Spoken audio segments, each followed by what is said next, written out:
নমস্কার বন্ধুরা, চলে এলাম তোমাদের সাথে কিছু গল্প করতে, কিছু মুহূর্ত শেয়ার করতে। শুক্রবার দিন রবীন্দ্র জয়ন্তী ছিল। সেদিন বহরমপুর রবীন্দ্র সদনে নাচের গানের প্রোগ্রাম ছিল। সেদিন রবীন্দ্র সদনে যতগুলি নৃত্যানুষ্ঠান পরিবেশিত হয়েছিল সবগুলি কিন্তু কণ্ঠসঙ্গীতের দ্বারা, কোনো টেপ রেকর্ডারে গান চালিয়ে নয়। তো এই গানটাতে সৃজা নাচ করছিল।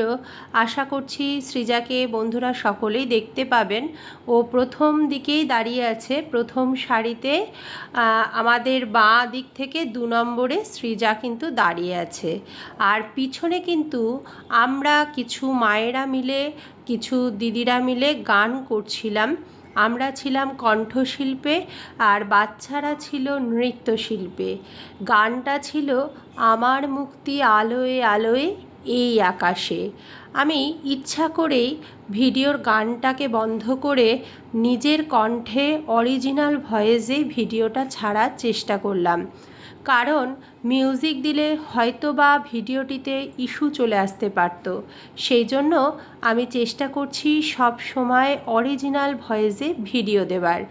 এই যে বন্ধুরা, আমি পিছন দিকে দাঁড়িয়ে আছি, আমি কিন্তু গানটা করছিলাম।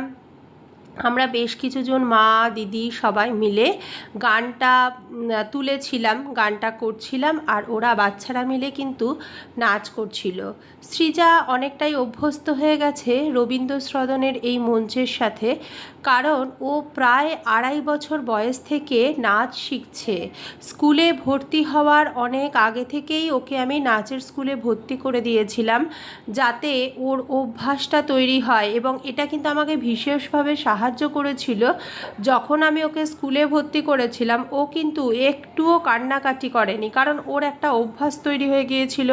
নাচের স্কুলে প্রথমে একটু কান্নাকাটি করতো, পরে পরে কোনো ওর আর অসুবিধা হয় না। ওখানে অনেক বন্ধু বান্ধব আছে, সবার সাথে খেলা করে, নাচ করে, গল্প করে, সব কিছু মিলিয়ে এখন বেশ অভ্যস্ত হয়ে গেছে।